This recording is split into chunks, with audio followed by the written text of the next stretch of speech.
किसी ने बड़ी ही कमाल की बात कही है कि हमारे आसपास कुछ ऐसे लोग होते हैं जो अपनी परेशानी से ज्यादा दूसरों की खुशियों से परेशान होते हैं। तो एक राजा था जो रोजाना 100 लोगों को खीर खिलाया करता था। लेकिन एक दिन राजा की जो खीर थी उसमें गड़बड़ हो गई। एक्चुअली हुआ ये कि हलवाई जो था वो बर्तन को ढकना भूल गया और वहाँ उस रसोई में सांप आ गया और सांप ने उस खीर में विष छोड़ दिया। तो वो खीर जहरीली हो गई थी और जिन 100 लोगों को रोजाना की तरह खिलाई गई उनकी मौत हो गई।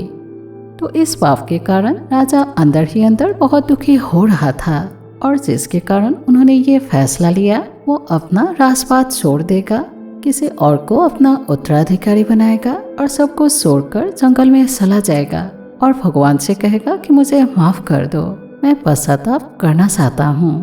और इसी विचार के साथ राजा चल दिया।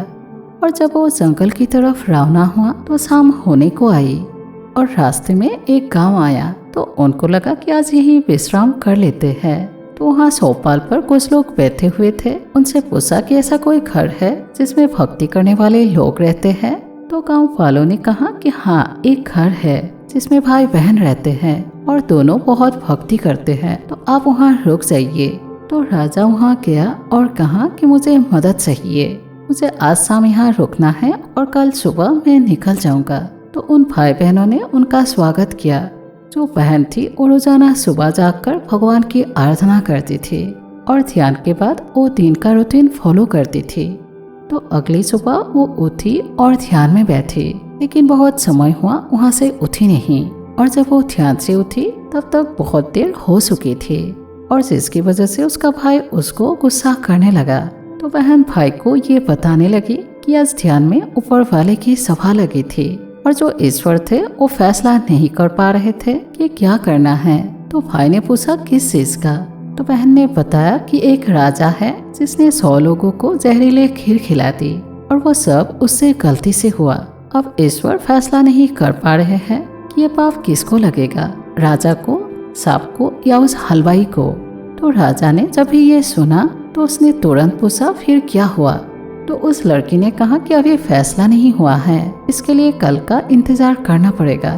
तो राजा ने उन लोगों से कहा क्या मैं फिर से यहाँ एक दिन रुक सकता हूँ, क्योंकि उनको वो फैसला जानना था।